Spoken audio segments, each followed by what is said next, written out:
welcome back to Better Reviews. So, it's me again, Sam, your product reviewer for today's video. So guys, panibagong review na naman tayo ngayon. Ang review ko ay ang nabili ko sa Gaisano Mactan. So, ito ay ang liquid flask. Nabudol ako, guys. Nabudol ako. Nabudol yung ate nyo. Yung papasok ko lang ng entrance, ito agad yung sumalubong sa akin. As in lahat, ang daming tumblers na magaganda. Iba't ibang kulay, guys. So, napili ko itong flamingo white. So, ito yung itsura niya, guys. Nagamit ko na to kahapon. So, diba? Ang cute. Yes! Ang cute niya, guys. Tapos, sabi nung friend ko, yung Aqua Flask daw, wala daw kasama ganito. Iba siya. Iba yung presyo niya. So, dito sa liquid flask, kasama na siya. So, it only cost 390 pesos, guys. Diba? Mura lang. And, pwede siya malagyan ng malamig na tubig or mainit. Amazing! Yeah, then, yung net content niya, guys, is yung pwedeng malagyan is 350 ml. Katumbas ng 14 ounce. Okay.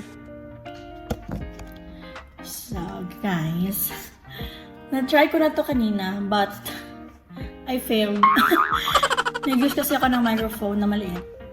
Tapos, kalaunan, hindi na-detect yung voice ko. I think nalobat yung mic. Kaya charge ko muna. So, hindi ko muna siya ginamit. Baka na ma-fail na naman ulit. So, guys, kahapon na-try ko ito with hot water. So, hindi ko pa siya nagamit kahapon. Trinay ko lang kung tatagal ba talaga. Kasi, nakalagay dito is, yung hot content daw will last 12 hours. Tapos, yung cold is 24 hours. So, kahapon, trinay ko yung hot. So, by 12 noon, guys, nilagyan ko siya ng mainit na tubig. So, supposed to be, dapat, tinest ko na ng 12 midnight. Pero, out ako dito sa shop ng 6 p.m. So, hindi ko siya na-try. I mean, hindi ko siya na-test, guys. But, 4 p.m. nun, kahapon, trinay ko siya. So, 4 hours ago, mainit pa rin siya, guys. Yes, still mainit siya. So, hindi ko lang talaga nasubukan yung 12 hours. Pero ngayon naman, kanina, nung pagpasok ko, 9 a.m. yung pasok ko dito, guys. But, nilagyan ko siya ng ice ng 10 a.m. at tubig. And, ipapakita ko sa inyo yung ice kanina. Natunaw siya. Lagay ko siya ng ice ng 10 a.m. Tapos, nung 11, pagpatak ng 11 a.m. guys. A.m. pa lang, 1 hour pa lang yung lumipas. Natunaw na yung ice. Yes, hindi siya katulad ng ibang flask na nagsistay pa yung ice. Pero dito, natunaw siya agad. Ngayon is 1 p.m. Tapos itong tubig is kanina pa. Trinay ko talaga kung tatagal ba talaga yung lamig. Kahit hindi ko na isusubok yung 24 hours, guys. Kasi nga, mag-refill naman din po ako. So, try ko na lang inumin ngayon. So, 10 a.m., 11, 12, 1. So, it's been 3 hours already. And I'll try to drink it. If malamig pa ba siya. Yun lang naman talaga yung importante, guys. Kahit natunaw na yung ice. Ang importante, kung nagsistay ba yung lamig or yung init. Diba?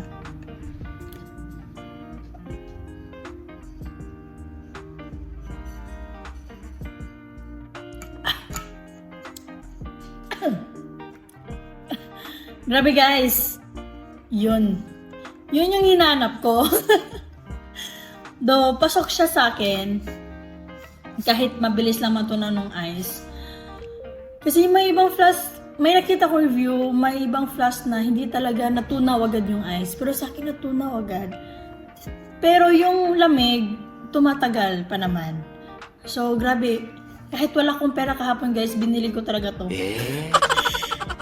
Kasi nga, everyday naman din akong bumili ng tubig. Tapos, tigba, yung bottled water, minsan, yung 1 liter, minsan yung 350 ml.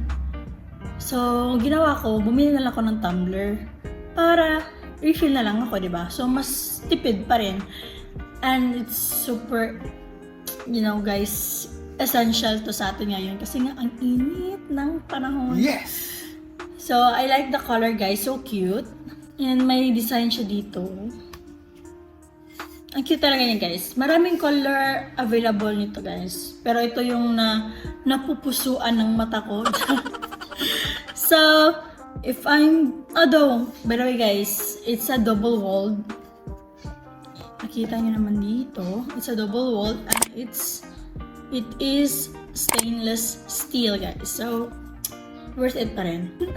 Nabulo lang ako. Wala naman talaga sa plano guys. So, I think that will be all. So guys, thank you so much for your time. And, of course, I will rate this guys. Hindi natin kalimutan yung rating.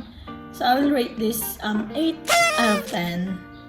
Kasi this is my very first tumbler na ganitong design. Marami na akong tumbler guys, pero yung ganitong mga flask, ito yung pinakauna guys. And I'll give it an 8 rating guys. Because nasabi ko na, kaya yung ice nga, natunaw siya agad. Pero yung lamig, nagtatagal talaga guys. Tsaka yung kahapon, yung init niya naglalast naman talaga. I love this. And napakasulit guys. So, that's all for today's product review. And please, Bisaya ko guys, nagtagalog lang ko kay para masindugay pa ko basta para daliran ninyo masabtan or madali niyo lang maintindihan kasi alam nyo na yung ibang viewers ay mga Tagalog. Kasi yung ibang video ko nagbisaya ko, hindi nila maintindihan kasi nga Bisaya. So, that's all guys. Thank you so much for watching and please don't forget to like and subscribe our YouTube channel, Better Reviews. Bye-bye!